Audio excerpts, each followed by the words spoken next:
According to the National Bureau of Statistics, the nation's GDP grew by 2.01% year-on-year in the first quarter of 2019, recording a total of 16.42 trillion naira in real terms.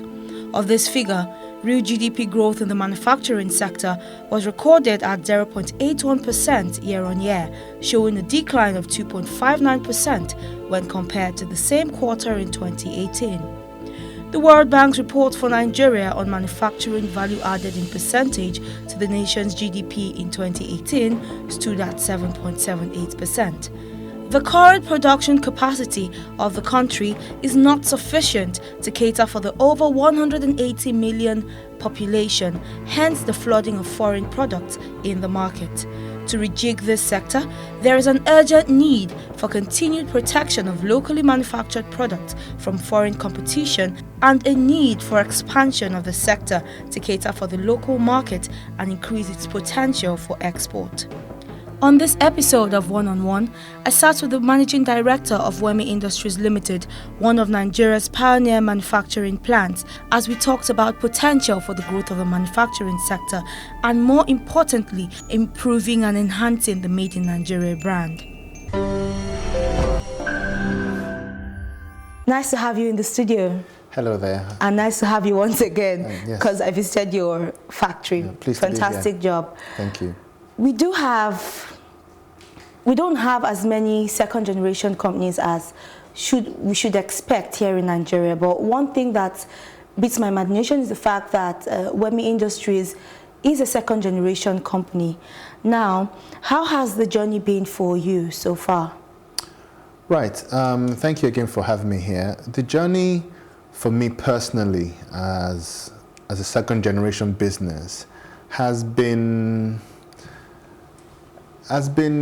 full circle, because initially, personally, I didn't want to join the business.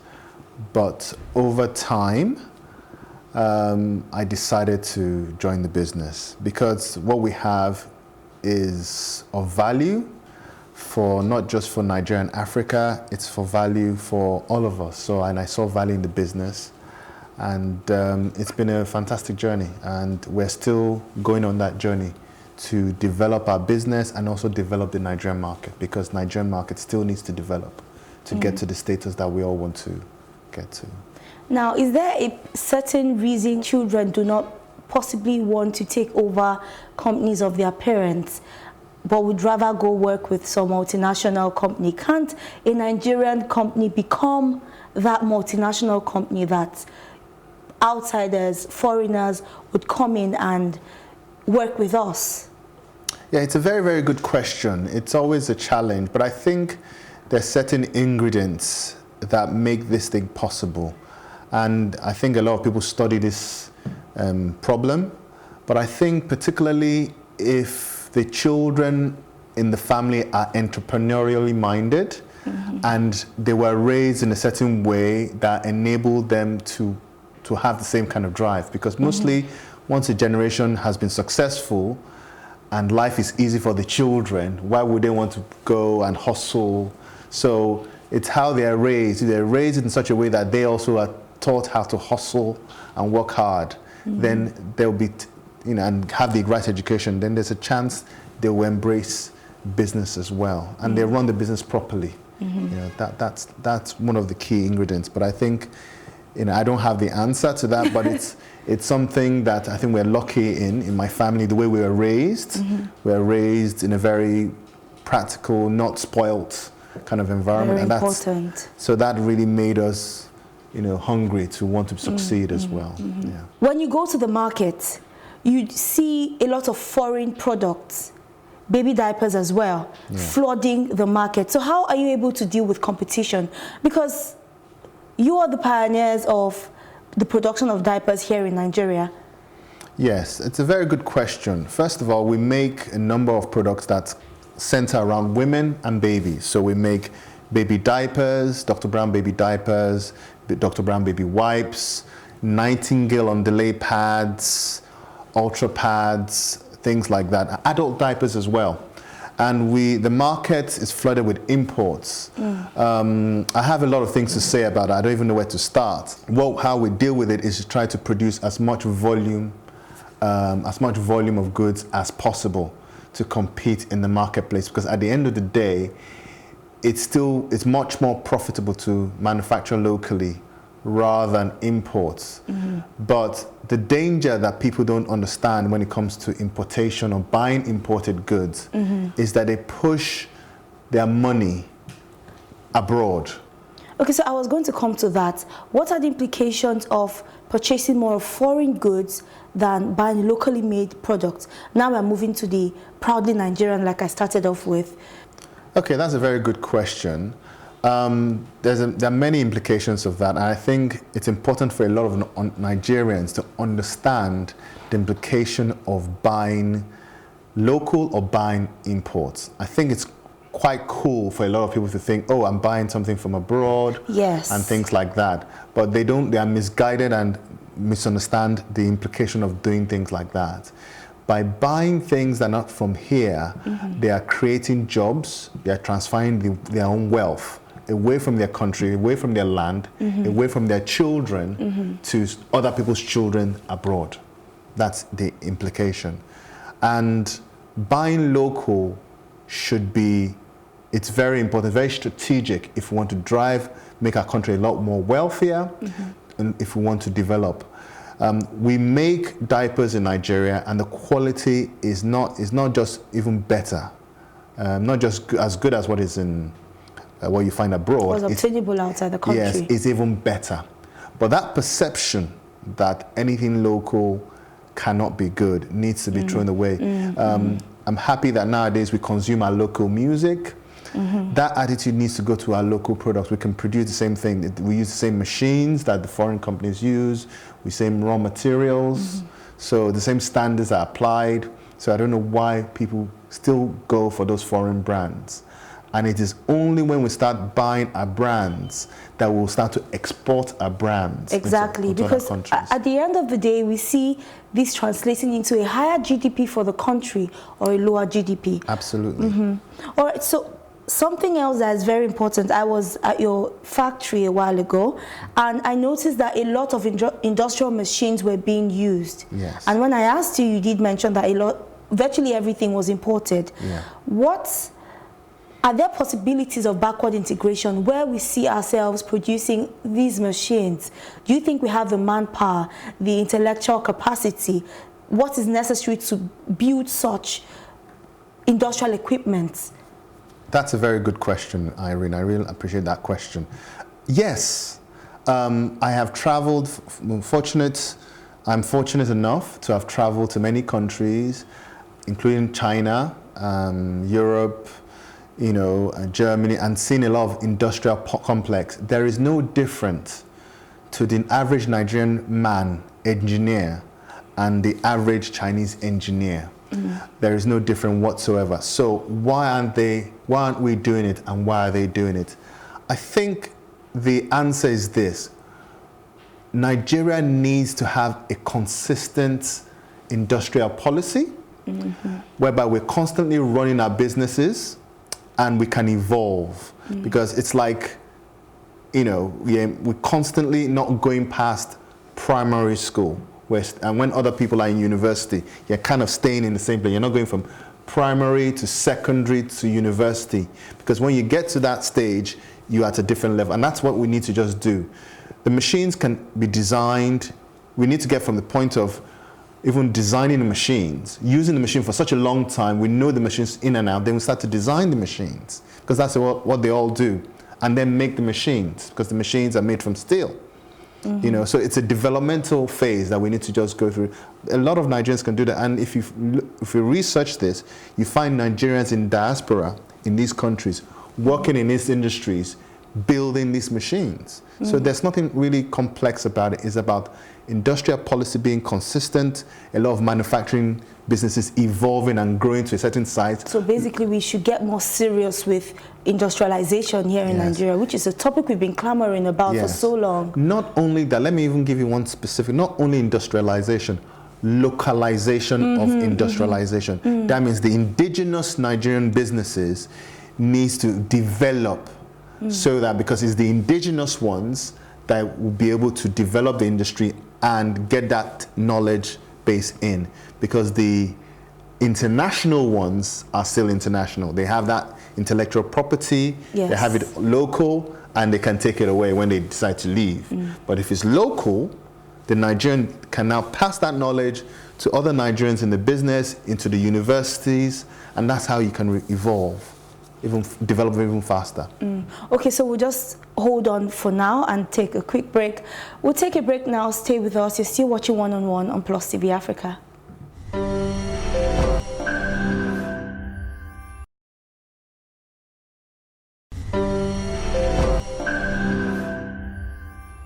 Welcome back. I have been speaking with Paul Odunaiya, the Managing Director of Wemy Industries Limited. Thank you for staying with us. All right, let's just move on from where we left off. I know you did spend a large part of your life in the UK. Yeah. What's their approach to domestically manufactured products? Because it feels like we are not proud of using made in Nigeria. I know it's getting better now, but not with the speed for which is expected, because we do produce a good number of things here. Absolutely. I think we need to, governments and the orientation agencies need to get into the minds of Nigerians a lot harder and a lot deeper to make sure that they buy things locally. So for example, in the UK, you would have a girl in Wales, for example, go to the supermarket and buy milk. She might see a French milk carton and see a British milk carton. She's more likely to buy a British milk carton because she knows that maybe her uncle is a farmer and you know, a brother they have that consciousness. There's the consciousness that, oh, I'm buying it. But when they see a foreign product, they can't even read it. They're more suspicious. They're more suspicious of something foreign. In like anything that's not from their country, they are a bit suspicious, they don't trust it. But here is the opposite, you know, whereby if it's foreign, they trust it more than... They are quick to grab from the shelf. But that shouldn't be right, that shouldn't be the right way of thinking, because, you know, Nigerians should wake up. People from those foreign lands are ready to dump things that they don't like into our countries. They're ready to push those things they can't sell into our country. So for example, in the marketplace you see white nylon bag diapers, which are rejects in those countries. They are rejects. They're not up to the standards. They're not up to the standards, and they're sold at low prices, extremely low price, and people buy them. Why do we allow ourselves to accept rejects? Are we of that standard? Are we of that lower standard? Are we not good enough as those people using those products there that they can't use the reject, that we are using them? Are we the ones, are we not good enough to use quality products? Why are we taking second hand? Are we good enough, not good enough to use new cars? Why are we taking second hand cars? We need to think hard. Why do they feel that this is the place we can sell that to? Why are we the ones they're choosing to sell that to? We need to kind of wake up our thinking.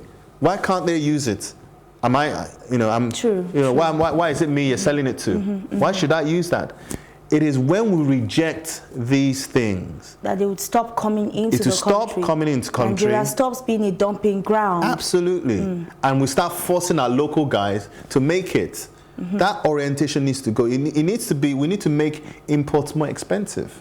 Because if I go to another country in the UK, imports are more expensive than local stuff, unless there's a special policy or special preference for this good. Maybe it's a medical good for a certain reason. Okay. So that's the difference. The psychology is not the same. Now this brings me to the subject of integrity. Yeah. Some Nigerians will tell you, oh, I'd rather buy things from outside the country because I do not totally trust the quality of the same products made here in Nigeria. I did visit your plant and I saw how the integrity test for the baby wipes, for example, who should be blamed for it? I would say it's just in our culture. I think it's been, for a long time, it's been cool to say, yeah, this is not from here, I got it from abroad.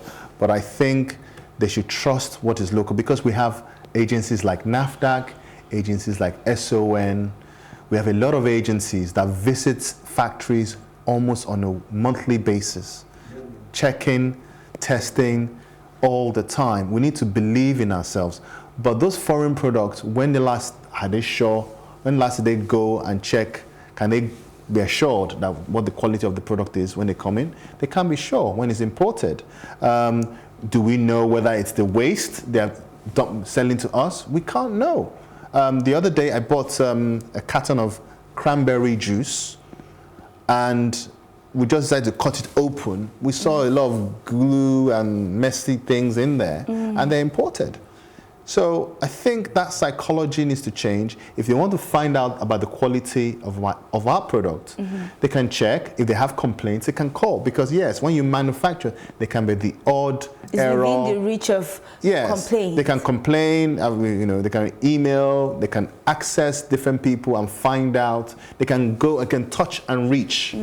But things that are not from here, it's not that easy to touch and reach. So you have more access to change and improve when you're local. What would you say that the government's approach to counterfeit has been?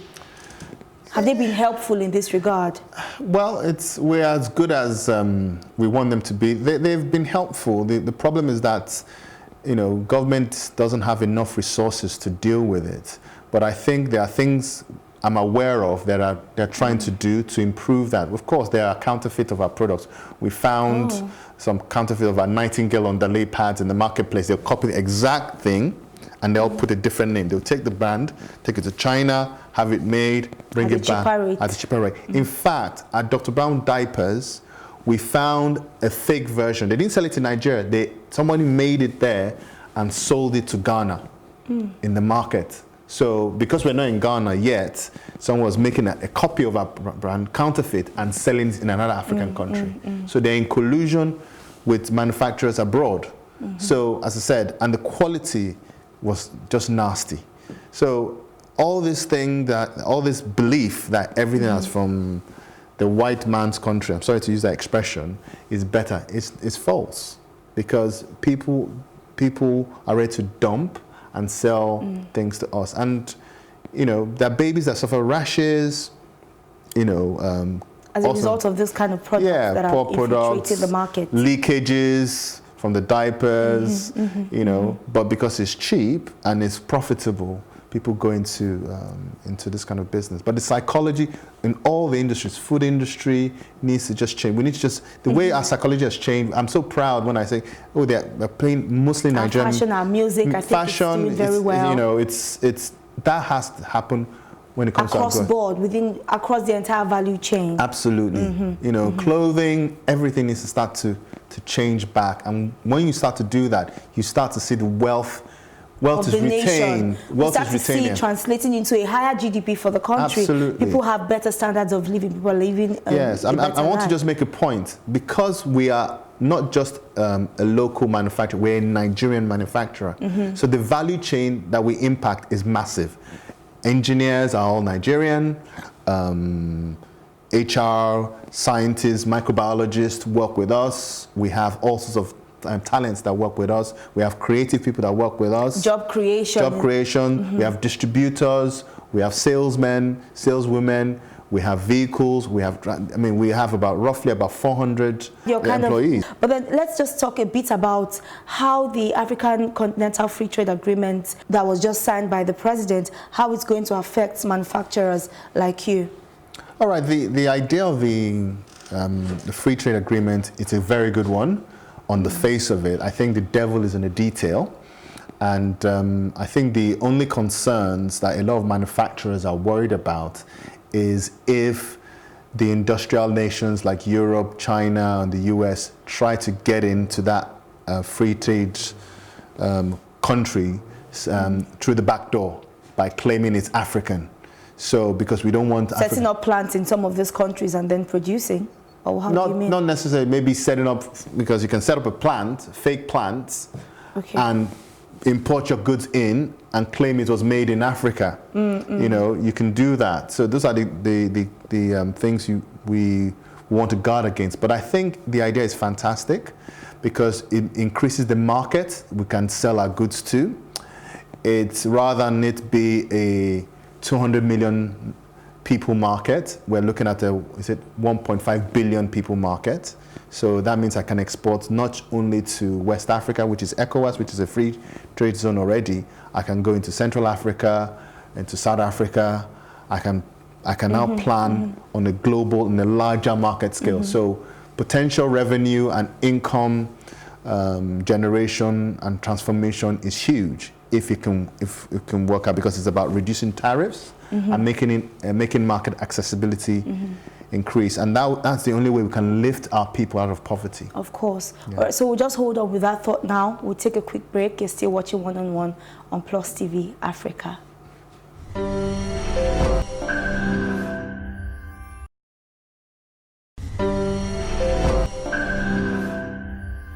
Thank you for staying with us. Okay, so let's take on from where we stopped. What challenges do manufacturers in your sector face? What challenges are they still grappling with?